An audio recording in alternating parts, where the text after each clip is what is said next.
because we were on the Ultimate Fighter together. Yeah. And then they called and they're like, yeah, we got a matchup for you in Toronto. I'm like, oh, yeah, who? Like, Mitch Rion. I'm like, oh, man, that's my buddy. I don't want to fight him. They're like, he said he wants to fight you. I'm like, what? Like, yeah, he said he's going to fucking kill you. I'm like, holy shit. All right, I'll take it. And I call Matt because we're close. I'm like, what the fuck you doing? He's like, yeah, I told him no, dude. Oh, like, my God. Really? Well, you guys still did it. Like, We still did it. But what was that like? Deal. What was that like after? So, like, did you guys like talk about the fight together? Did you have like an intimate moment where you were like, "Man, you did that thing," or "Why'd you do that?" or "Man, you got me with this"? What's the aftermath like? We were cool after. He was like, man, I knew you were trying to get me down and blah, blah. We worked on that. He was like, you're good with it, man.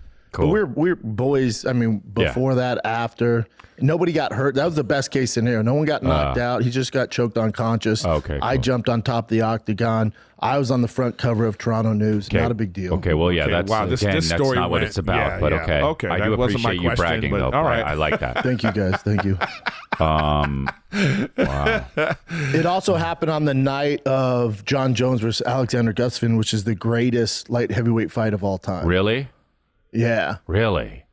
They still gave me a bonus, though.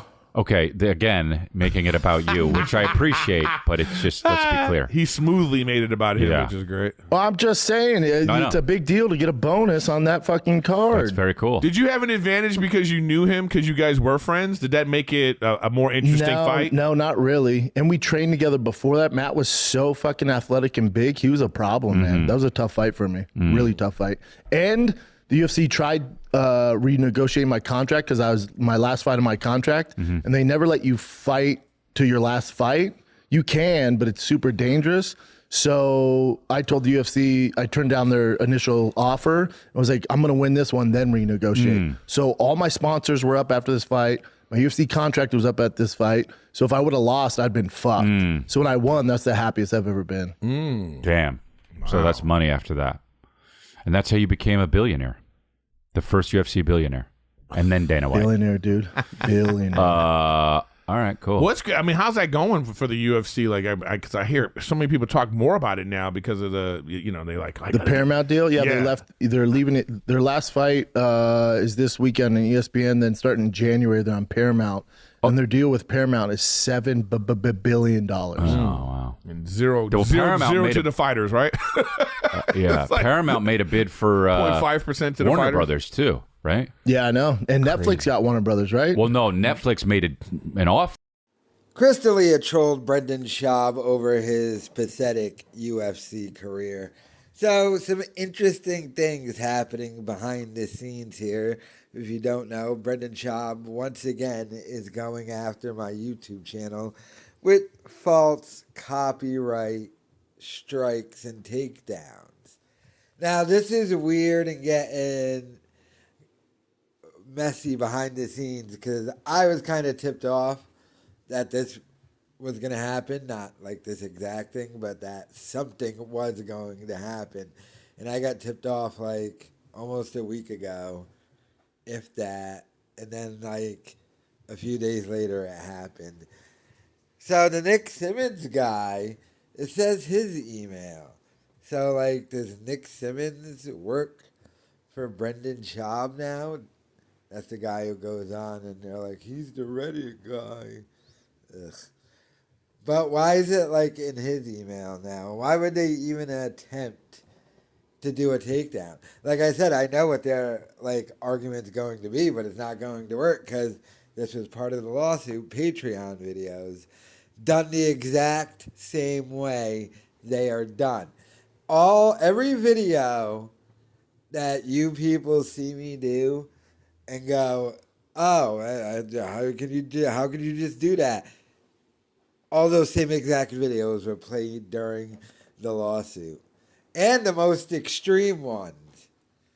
And it was all deemed fair use. So, I don't know, but I was told that this is going to be like used as a thing to do a thing. Or I don't know. I'm not a legal expert, as you can tell.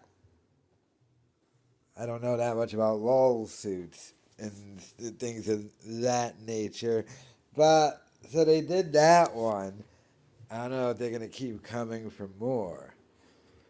Oh my God! Look at Dalia. Look at him. He's going. What happened? Army of the Dead. Look at Mr. Potato Head. Freaking Montez there, and they ended up on this with Schaub, all because of Theo Vaughn.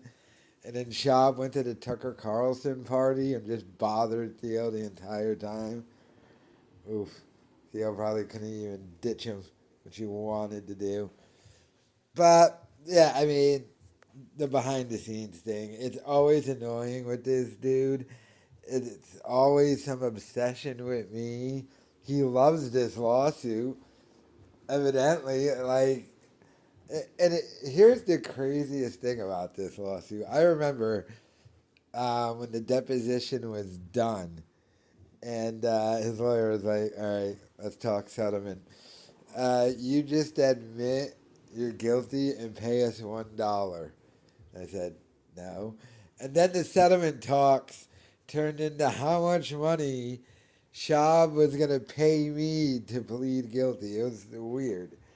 But those didn't last too long. And then the judgment came in, and now we are in the appeals process. So, I mean, this whole thing is just crazy to me that he would even attempt to try to do this again. I like how Dalia during this clip, though, was like, oh, yeah, you're fighting career. Yeah, that's why you're a billionaire now. Ugh, everything this guy does is such a fraud action, too. By the way, Schaub is being sued for conspiracy and tax fraud. How's he even got the time and effort and money to put more effort into me? He's dealing with a lawsuit. And they got a whistleblower, some chick who already won millions. And she's on the guy's side who's suing Schaub for that. Bob is wearing too many awful hats. He's got too many of them on. Like, dude. I don't know how he has time to do all this, but this podcast is terrible with him on Zoom, by the way. So hard to just sit here and watch this and with that idiot chiming in. Oh, yeah, actually, Chris, you do this and you do that. And I'm Schaub. But, yeah. But, yeah, let me know your thoughts in the comments.